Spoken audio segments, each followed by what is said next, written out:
Guys, welcome back to this channel Dreams Defence. अगर आप इस चैनल पर नए हैं तो सबसे पहले चैनल को सब्सक्राइब कीजिए। और आज की वीडियो आपके लिए बहुत ही ज़्यादा इंफॉर्मेटिव होने वाली है, क्योंकि आप सबको पता है जब आप एयरमैन बन जाओगे और चाहे आप एक्स ग्रुप में सेलेक्ट हो, चाहे वाई ग्रुप में सेलेक्ट हो, चाहे आप AA के अंदर सेलेक्ट हो और चाहे आप SSR के अंदर सेलेक्ट हो, तो AA एंड SSR नेवी के थ्रू आप सेलर बनते हो, ये आपको पता है। और एक्स एंड वाई एयरफोर्स के थ्रू आप एयरमैन बनते हो। तो मैं आपको कहना ये चाहता हूँ कि अगर आप एयरमैन या फिर अगर आप सेलर बन गए तो फिर आपकी जो ग्रेजुएशन है उसका क्या होगा। देखिए फ्रेंड्स, ये एक बहुत ही बड़ा मुद्दा है, सबके मन में बहुत बड़ा डाउट्स है कि आपकी ग्रेजुएशन का क्या होगा। तो मैं आज इसी वीडियो के अंदर आपका ये जो डाउट है कि ग्रेजुएशन का आपका क्या होगा, ये डाउट मैं आपको एकदम क्लियर करने वाला हूँ। तो वीडियो को एंड तक देखिए, तभी समझ में आएगा कि आप अपनी ग्रेजुएशन का कैसे क्या करोगे। सो गाइस, चलते हैं अपनी वीडियो की तरफ। देखिए फ्रेंड्स, जब आप अपनी ग्रेजुएशन करते हो तो आपको मिनिमम 3 इयर्स लगते हैं। अगर आप ग्रेजुएशन जैसे BSc कर रहे हो, या फिर आप BA कर रहे हो, या फिर आप BCom कर रहे हो, चाहे कुछ भी कर लो, आपको 3 साल लगने हैं ज़्यादातर फ्रेंड्स। जो कि 12th क्लास, और मैं आपको बता दूं, जो ये एयरमैन की जो ये पोस्ट है या फिर सेलर की जो ये पोस्ट है, ये अपन आपको पता ही है वैसे तो, ये अपन 12th के बाद में देते हैं जस्ट, मतलब इसके अंदर 12th पास आउट चाहिए, इसके अंदर ग्रेजुएशन की कोई ज़रूरी नहीं है। तो देखिए फ्रेंड्स, इसके अंदर 3 केसेस बनते हैं। जी हाँ, मैं आपको अच्छे से समझाने वाला हूँ आज। इसके अंदर आपको 3 केसेस बनेंगे, और कौन से केसेस कैसे बन रहे हैं देखिए फ्रेंड्स। देखिए, फर्स्ट केस की बात करते हैं अपन सबसे पहले, ठीक है। सबसे पहले अपन फर्स्ट केस की बात करते हैं। फर्स्ट केस के अंदर ये है कि अगर मान लीजिए आप AA SSR या फिर एक्स एंड वाई, मतलब सेलर या एयरमैन में से अगर आप 12th पास आउट करने के बाद में बनते हो, मतलब यूँ समझ लीजिए आपने अभी ग्रेजुएशन है ना, वो अभी स्टार्ट नहीं की है, और आपने जस्ट 12th पास आउट करने के बाद में आपका जो फर्स्ट अटेम्प्ट है उसके अंदर आपने ये पेपर क्लियर कर लिया फर्स्ट अटेम्प्ट के अंदर, और आप बन गए एयरमैन या सेलर। तो इस सिचुएशन के अंदर आपको क्या करना है मैं आपको बता देता हूँ। देखिए, अगर आप फर्स्ट अटेम्प्ट में बन गए तो फिर आपको ज़्यादा दिक्कत की कोई बात नहीं है, क्योंकि अगर आप फर्स्ट अटेम्प्ट में बने हो तो फिर आपको जो ग्रेजुएशन है आपकी, वो आपने स्टार्ट भी नहीं की, और आपके जो ईयर्स हैं वो बर्बाद नहीं हुए। और जब आप ट्रेनिंग, एक बात ध्यान रखिए, ट्रेनिंग के दौरान कोई भी आपको कोई भी चीज़ करने की अलाउड नहीं है। वो आपकी ग्रेजुएशन हो, चाहे कोई अदर एक्टिविटीज़ हो, जैसे कि आप चाहते हो कि मैं स्विमिंग सीखूं, तो वो भी अलाउड नहीं है, क्योंकि जो ट्रेनिंग के अंदर जो आपको सिखाया जाता है, ट्रेनिंग के अंदर स्विमिंग अलाउड है तो आपको स्विमिंग सिखाएंगे, अगर नहीं है ट्रेनिंग के अंदर तो आपको नहीं सिखाएंगे। तो ट्रेनिंग के अंदर आपको कुछ नहीं होगा। ट्रेनिंग के बाद में आप IGNU के अंदर एडमिशन ले सकते हैं। जी हाँ फ्रेंड्स, ज़्यादातर एयरमैन जो कि बेंगलुरु से अपनी बेसिक ट्रेनिंग कंप्लीट करने के बाद में IGNU के अंदर जाते हैं। इंदिरा गांधी यूनिवर्सिटी, ऐसा कुछ इसका नाम है। ये होती है ओपन यूनिवर्सिटी है ये, और ओपन यूनिवर्सिटी, और यहाँ से आपको इस ग्रेजुएशन कहते हैं डिस्टेंस ग्रेजुएशन। डिस्टेंस ग्रेजुएशन आपको करनी होगी। डिस्टेंस ग्रेजुएशन मतलब आपको कॉलेज जाने की एक भी दिन ज़रूरत नहीं होगी, और आपके जो भी ईयर्स हैं, आपके जब भी पेपर्स होंगे तब आपको बुला लिया जाएगा, और आपकी डिस्टेंस ग्रेजुएशन हो जाएगी विदाउट एनी ईयर। मतलब सबसे बेस्ट तरीका है अगर आप 12th पास आउट करने के बाद में यहाँ पे जाते हो तो। अब अपन बात करते हैं केस सेकंड की। केस सेकंड के अंदर क्या आता है।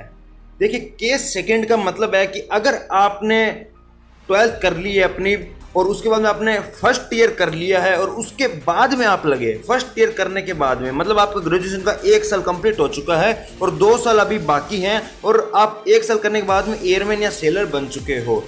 तो फ्रेंड्स, इस बात का आपको मैं बता देता हूँ, अगर आप चाहते हो कि आपका 1 साल बर्बाद ना हो और आपका 1 साल कंटिन्यू हो, मतलब आप जब एयरमैन की जो ट्रेनिंग होती है वो कंप्लीट करने के बाद में आप सीधा सेकंड और थर्ड ईयर करना चाहते हो, आपको फर्स्ट ईयर तो पहले से ही कंप्लीट है, तो फ्रेंड्स आप ये ज़रूर कर सकते हो।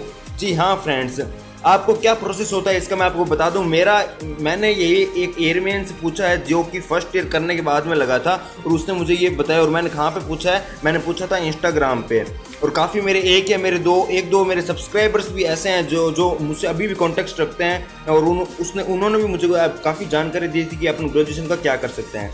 तो मैं आपको बता देता हूँ, अगर आपने फर्स्ट ईयर कंप्लीट कर लिया है तो आपका जो सेकंड और थर्ड ईयर है ये आपका कंप्लीट, आपको सिर्फ 2 साल ही करने होंगे, और जिस कॉलेज में आप पढ़ते थे उसी कॉलेज से कर सकते हैं। बस सिचुएशन ये होगी कि अगर आप फर्स्ट ईयर में अगर आप रेगुलर स्टूडेंट थे तो आपको सेकंड और थर्ड ईयर प्राइवेट स्टूडेंट से करनी होगी, और आपका जो फर्स्ट ईयर है वो भी ऑटोमेटिकली फिर प्राइवेट में ही माना जाएगा। मतलब आप private student as a open student आपको वो करनी होगी, आप रेगुलर स्टूडेंट वो नहीं कर सकते। और आपको जो यूनिट होती है आपकी, जिस यूनिट में आपकी पोस्टिंग होती है, उस यूनिट से आपको परमिशन लेटर होता है, वो परमिशन लेटर लेना पड़ेगा। और उस परमिशन लेटर लेने के बाद में आप सीधा सेकंड और थर्ड ईयर कंप्लीट कर सकते हो विदाउट एनी डिस्टर्बेंस के, उसी सेम कॉलेज से। और अगर मान लीजिए आप उस सेम कॉलेज से नहीं करना चाहते, आपने सोचा कि मेरा फर्स्ट ईयर तो मान लीजिए कि वो मेरी जो पहले वाले कॉलेज से हो गया, और सेकंड और थर्ड ईयर मैं ना इस कॉलेज से करा लूँ, मतलब IGNU से करा लूँ, ठीक है, तो भी आप करवा सकते हैं। लेकिन उसके लिए थोड़ा प्रोसेस लंबा होगा। आपको सबसे पहले यूनिट से आपका परमिशन लेटर लेना होगा ग्रेजुएशन कंटिन्यू करने के लिए, और उसके बाद में आपको आपकी यूनिवर्सिटी जाना होगा। यूनिवर्सिटी से आपको जो आपका जो ट्रांसफॉर्मेशन लेटर होता है वो नहीं लेना पड़ेगा। उसके लिए आपकी काफ़ी मुश्किलें आएंगी। मुश्किलें तो क्या आएंगी, बस प्रोसेस लंबा है। प्रोसेस आपको करना पड़ेगा। ये आपकी जो ट्रांसपोर्टेशन आपकी जो मतलब आप एक इधर से उधर दूसरी यूनिवर्सिटी चेंज कर रहे हो, उसका आपको कारण बताना पड़ेगा, और वो सब करके प्रोसेस करके वहाँ से आपको परमिशन लेटर लेना पड़ेगा। और उसके बाद में आप सीधा फर्स्ट ईयर आपका काउंट होगा, और आपका सेकंड और थर्ड ईयर हो जाएगा IGNU के अंदर एज ए ओपन बोर्ड। ठीक है, आप मेरे हिसाब से आप इसको समझ गए होंगे। उसके बाद में केस थर्ड की बात करते हैं अपन। केस थर्ड के अंदर क्या है कि आपका फर्स्ट 12th कंप्लीट हो चुका है, फर्स्ट ईयर कंप्लीट हो चुका है, और सेकंड ईयर कंप्लीट हो चुका है, तो आपका क्या रह गया, सिर्फ थर्ड ईयर रह गया बाकी। तो थर्ड ईयर सिर्फ बाकी रह गया, तो आप चाहते हो, और आप सेकंड ईयर करने के बाद में एयरमैन या सेलर बन चुके हो, तो आप चाहते हो कि आपका सिर्फ थर्ड ईयर है वो आपका हो जाए। तो फ्रेंड्स, इस सिचुएशन में भी आपको आपकी यूनिट से आपको वो लेना पड़ेगा परमिशन लेटर। और मेरे हिसाब से अच्छा ये रहेगा कि आपने जहाँ से फर्स्ट और सेकंड ईयर कंप्लीट किया है वहीं से आप थर्ड ईयर भी कंप्लीट करो, तो तभी आपका जो ग्रेजुएशन है वो एकदम अच्छे से हो पाएगी। क्योंकि आपका फर्स्ट सेकंड ईयर तो कंप्लीट हो चुके हैं, सिर्फ आपको 1 साल देना है, और आपकी जो ट्रेनिंग है वो आपकी 1.5 से 2 साल होगी। वाई ग्रुप की 1.5 साल और एक्स ग्रुप की लगभग 2 साल की होती है। ये ट्रेनिंग आप कंप्लीट करने के बाद में आप सीधा जाइए अपनी जो कॉलेज होती है उसके अंदर एडमिशन लेने के लिए।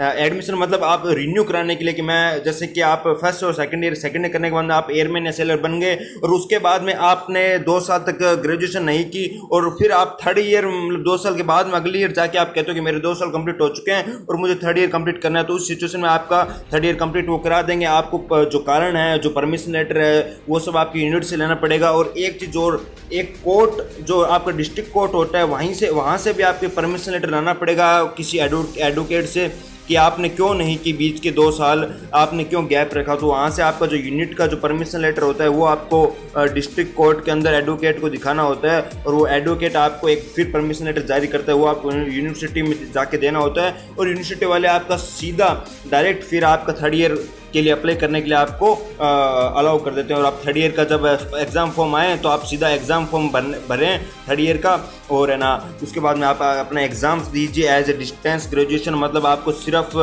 एग्ज़ाम देने आना है, आपको क्लासेस नहीं लेनी है। समझ गए मेरी बात को। अब एक बात और मैं बता दूं, एक केस 4 और है। केस 4 ये सबसे बढ़िया है, मतलब केस फर्स्ट या तो सबसे बढ़िया था, या फिर केस 4 सबसे बढ़िया एयरमैन और सेलर बनने के लिए। जी हाँ, मैं आपको बता दूं, मतलब केस फर्स्ट में तो आपको पता ये था कि आप सीधा 12th करने के बाद में एयरमैन और सेलर बन गए, तो उससे आपकी एक तो ग्रेजुएशन के अंदर कोई भी तस्या नहीं रहा, क्योंकि आप ग्रेजुएशन स्टार्ट ही नहीं, तो आप सीधा अपनी ट्रेनिंग करने के बाद में अपनी ग्रेजुएशन आराम से कीजिए ओपन बोर्ड से। केस फर्स्ट में तो मैंने आपको ये बताया था। उसके अंदर आपको कोई झंझट नहीं रहेगा, यूनिट से परमिशन लेटर लाना, यूनिवर्सिटी से परमिशन लेटर लेना, ये सब आपका कोई भी झंझट नहीं रहेगा। ठीक है, फर्स्ट केस में अगर आप एयरमैन या सेलर बनते हो तो सीधा 12th के बाद में, या फिर अगर आप केस 4 में बनते हो तो केस 4 मतलब अपीयरिंग मतलब आप थर्ड ईयर के आपके एग्ज़ाम होने वाले हैं, और एग्ज़ाम होने से पहले आपका जो एग्ज़ाम हो गया, या फिर यूँ समझ लीजिए आप अपीयरिंग हो, मतलब आप थर्ड ईयर के अंदर आ गए।